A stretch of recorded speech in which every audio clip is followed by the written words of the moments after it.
Hey everybody, welcome back to another video, and today we're going to be making it so this slime can actually move around based on a path that we set up ourselves.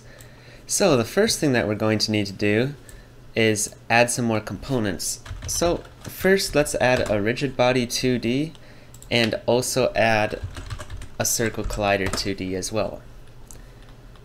And it's a little bit hard to see, but I'm going to go ahead and edit this circle collider to again be just like the hero, so it's a little bit inside of the slime object that we have here. And then for the rigid body, what we want to do is go ahead and find the gravity scale up right here and set it to 0. So now when we press play, let's see what happens. It's going to take a minute to load, but once it does, you can see that I can go ahead and I can move the slime around, but he kind of moves around just like a ball sort of would, which we don't want. So what we can do is we can freeze the rotation, just like we did with our hero. So then when you go up to him, he's not really going to move like that. So let's just see that real quick. And you can see that right now he's just sliding. So the next thing that we're going to want to do is set up checkpoints, because the way this slime is going to move around is based on a predetermined path that we choose. It's not going to be an AI that follows the player, but rather this slime will just follow his own path. So maybe he'll go from like here to here to here to here and just keep on patrolling this sort of path continuously. And a good way to do that is to create some child objects for the slime, and these child objects are the points that he moves to. So to get this going, what we're going to need to do is create another empty child. So have the blue slime selected and then go and select create empty child. Then we can go ahead and rename this checkpoints, and then again we want to go in here and create empty child again. And then we can just say C1, so this is checkpoint 1, and we can copy and we can paste this a few times and then make this be checkpoint 2. And then checkpoint 3. So for now, we'll just have 3 checkpoints on this object. And the next step to make this work is to add a new script. So we have the hero script. We can also make a new folder and call it mobs. So this will just be the generic enemy script. And then we can create a C# script and call it mob AI. Alright, perfect. So we can go ahead and open this script once it loads in a second here. And that's the finished script that I can look off of, but the empty script will take a second to load up here. And once it's loaded, we can go ahead and just delete all the sort of boilerplate code and start working from the beginning. So first of all, we're going to want to have a public float movement speed. And this is simply going to make it so that we can choose exactly how fast we want the slime to move ourselves. So nothing too special there. Then we want to have a public game object checkpoints. So the reason that we have this is to connect back to this game object that we have right here. So it'll just be a reference to that. And then after that, we're going to want to use a private list of type vector2. And we can call it checkpoint locations. So a list is a special type of object that's provided through C# to us. So it's actually a data structure.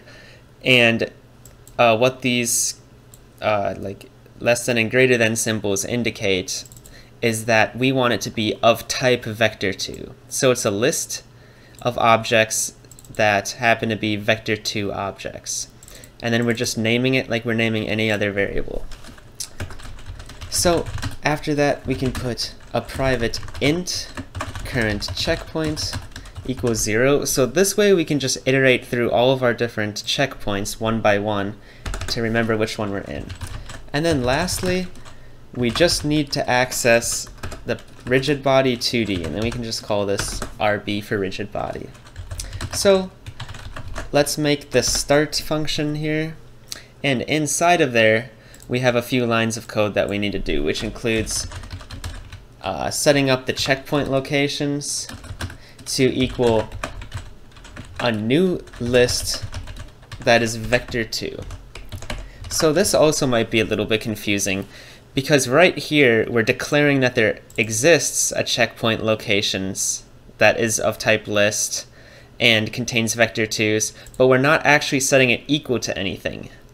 But we are setting like int and float, and that's because int and float are actually considered primitive types, which basically just means that any of the sort of like default variable types, you can set them outside of like a function. But these ones you have to actually set inside of a function. And I won't get into the exact details of why, but if you're more interested, you could like leave a comment asking why or something. But yeah, that's just more of like a computer science topic in general. But I'll continue on. So we also want to get the component for the rigid body, just like usual. And then after that, what we want to do is we want to make a for loop where what we do is we take all of the positions of these objects, and when we take the positions of them, we want to save them into this list right here. So we just make a for loop, and to make a for loop, we need to first set it just a variable equal to 0, which we'll do here, and then we have a little bit of code to do here where we're taking a look at this game object, checkpoints, which is going to reference to this checkpoints object. And then what we want to do is we want to get the transform of it, because the transform holds the children, and we want to know how many children there are. And then we're just going to loop over all of these children, since this is just a basic for loop here. So what we can do is we can do checkpoint locations, and then we can add each of these children into this list. And you just do that by doing .add, which is a function for it. And then we do checkpoints.transform, just like we did right here, but instead of child count, now we want to get that child. So we want to get the nth child. And then we just want its position. And a position is also a vector. It's not a vector 2, it's actually a vector 3, but thanks to C# and Unity and everything, it will automatically convert that vector 3 into a vector 2 for us, so we don't have to worry about that.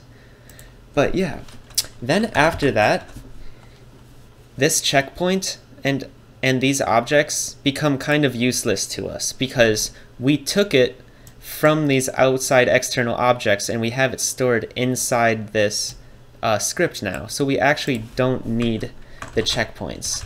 So what we can do is we can just destroy checkpoints, because it's just an extra game object that exists while the game is moving around that we don't really need anymore. So it's better to just destroy it if we don't need it.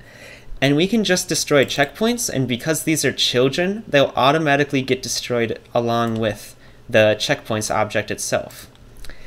So that's a good start. And before we continue, it's a good idea to not write very many lines of code before you check your code to make sure you have no errors. So we can go ahead and add that here, and then what we can do is we can drag this object right here. So now the checkpoints reference is all set up. And I'm going to press Ctrl S and then try playing. So when we press play, you'll see here when I click on the console that we're not getting any errors. So that's really good. Then that means we can just continue on coding as we were. So now it's time to work on the update function. So we're going to have a vector 2 and call it move velocity. Since we're working with the rigid body, we're actually going to be calculating the velocity that we want to move at and then setting it for the object. So what we can do is we can get our checkpoint locations list, and what we want to do is we want to access the current checkpoint. So this is how you access the correct value. And remember, this current checkpoint can be the number 0 or 1 or 2 or whatever, and how it will work is that the checkpoint locations is holding all of the values in the correct order. So then we just access the one that we need. And what we need to do is we need to subtract it from our current position. And how you get the current position is you just do transform.position. But you can see right here that an error is coming up, and it says the operator minus is ambiguous for types vector 2 and vector 3. So, like I said before, this is a vector 2 right here, whereas our position is still three-dimensional technically. So how do we fix that? Well, we have an x, y, and z for our position, but our z doesn't matter, it's just the depth that we're at. So we can really easily fix that by just converting it into a vector 2. And when we do that, it just chops off that z value. I'll show you what I mean. So you see right here we have the x position, we have the y position, and we have the z position. And this is a vector. Now we don't know it based on the Unity editor, but that's just what it is. A vector just holds an x, y, and z component, which is just three numbers. We just call it x, y, and z. But a vector 3 just holds three different numbers. And then by converting it to vector 2 right here, just by putting vector 2 in parentheses in front of it, it'll convert it. Now, this won't work for just any type to convert an object from any sort of type to any different type. But in this case, we're lucky and it'll work, and it'll just chop that z off. Alright, let's continue and do RB velocity. So we want to get the rigid body's velocity. And remember, the rigid body is how we work with physics in Unity here. And then we can just set it to move velocity dot normalized, because we're working with vectors here. So we want to normalize our vector, and so to make it so the magnitude is 1, and then multiply it by the movement speed, so that we can control exactly how fast the slime is moving. And I just realized I didn't also explain why we want to subtract right here. It's because we have our current position and we have where we want to go. So we want to have a vector that goes and points in the direction that we want to move. So by subtracting it this way, that's how you can do that with vectors. And then we also want to have some code for when you actually reach the checkpoint that you're headed towards, because this is just setting us to move towards the correct checkpoint. But how do we change the current checkpoint? Well, we can add some code for reaching the checkpoint. So what we can do is we can see if the distance between like our position and the checkpoint that we're trying to get to, if the distance between those two is really small. Now remember, we're working with floats here, which are sort of precise numbers that are much, much smaller than 0. Like, it works in increments that are very tiny. So we don't want to have the distance between it set to 0, or else, due to the way that computers compute math, it can cause some issues. So what we want to do is we just want to do a function that takes the distance between these two points, which I need to write in here. And actually I can just copy this over. So we want the transform position and we want the current checkpoint. And that will compute the distance for us. And then what we want to do is we want to see if it's less than 0.1.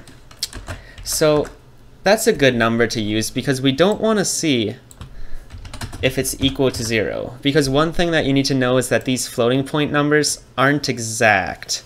It might be 0.00001 and not actually 0.0.